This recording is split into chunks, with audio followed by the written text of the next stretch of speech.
Hey everybody, this is Joe Joseph, and this is the DailySheeple.com's news shot, techeye.net. Ooh, I like it. I like that name. U.S. to train kids to handle fake news. Ah, yes, because it's become such a problem for the powers that shouldn't be, that citizen reporting and people stepping up to provide the accountability that the Fourth Estate does not do anymore. Now they're fighting back, and they're using the corrupt public education system. Ah, yes, a pilot education program is in the U.S., and it's training kids to spot the difference between fake news and real news. 12-year-old students at Clementi Middle School in Germantown, Maryland, is one of several schools worldwide which will train kids for the reality of living in an online world of fake news. And it's not the only one. In the Czech Republic, high schools teach teens to identify propaganda from Russia and Sweden. Students as young as 10 years old are trained to spot the differences between news and fake news. In Pennsylvania, a state lawmaker wanted mandatory media literacy classes in all public schools. Quote, the sophistication in how this false information is disguised and spread can make it very difficult for someone, particularly young people, because young people watch news now. Young people go and peruse the news sites and things like that. Get out of here. They don't even watch news anymore. They don't read the newspaper. They don't go to the news outlets. They don't care about that. But nice for Representative Tim Briggs, state rep from Pennsylvania. Yeah. Going to teach kids how to determine fact from fiction. Because you know, don't you? Right.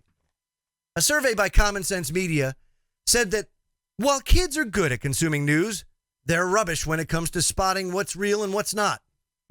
Yeah, because adults are much better at it too, right? Yeah. More than 44% of tweens and teens said they can tell the difference between fake news stories and real ones, but more than 30% admitted they shared news stories online only to find out later that it was wrong or inaccurate. Yes, because people are perfect, folks. They are perfect. We are supposed to get it right 100% of the time. Never a retraction. Never nothing, because you know what? That's how it's supposed to be. I mean, these people are idiots. It doesn't get much more stupid than this. And again, this just highlights how corrupt and corrosive the public school system is to our children's well-being, and the fact that the next generation, folks, is going to be totally and completely screwed. Let's be real. As it is, my generation is going to be totally and completely screwed, because by the time I get to 65 years old, all that money that I'm pumping into Social Security and stuff like that is going to be gone out the door. But the millennials, they can't even survive in this world. What happens when AI makes jobs that much more scarce and so competitive? And do you think that our non-representing representatives are going to do anything to compensate for that? Do you actually think that we might go to have to actually confront the fact that money might actually be obsolete at one point, and that we may actually have to do away with it and actually go forward as humanity together? I don't know. Sounds kind of crazy, but they're kicking the can down the road when they're going to hit a brick wall eventually, and they're not going to have anything to do about it.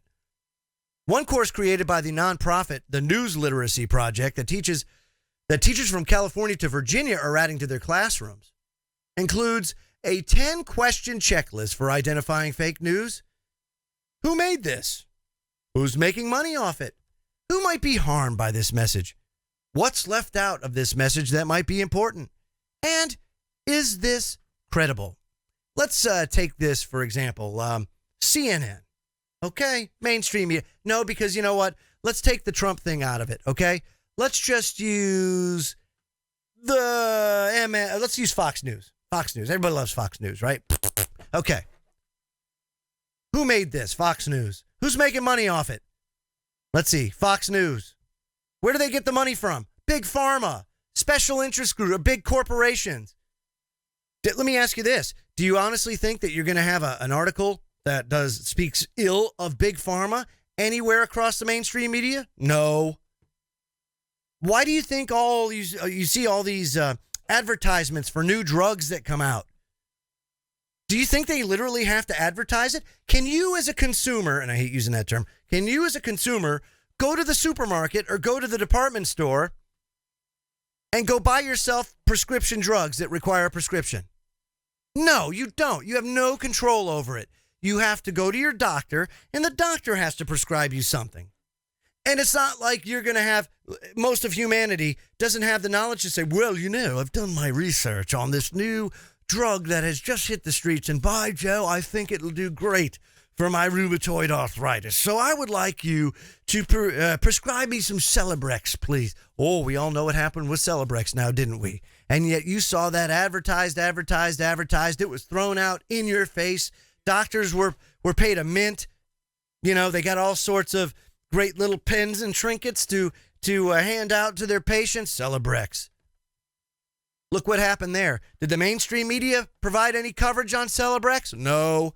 Maybe a token story here or there, but nothing that was going to do anything of any sort of help or assistance for your cause because you had a heart attack or a stroke or maybe a loved one killed. But that's okay. You see, folks, it's all a scam. It's all a lie. Check out the movie Network if you haven't seen it.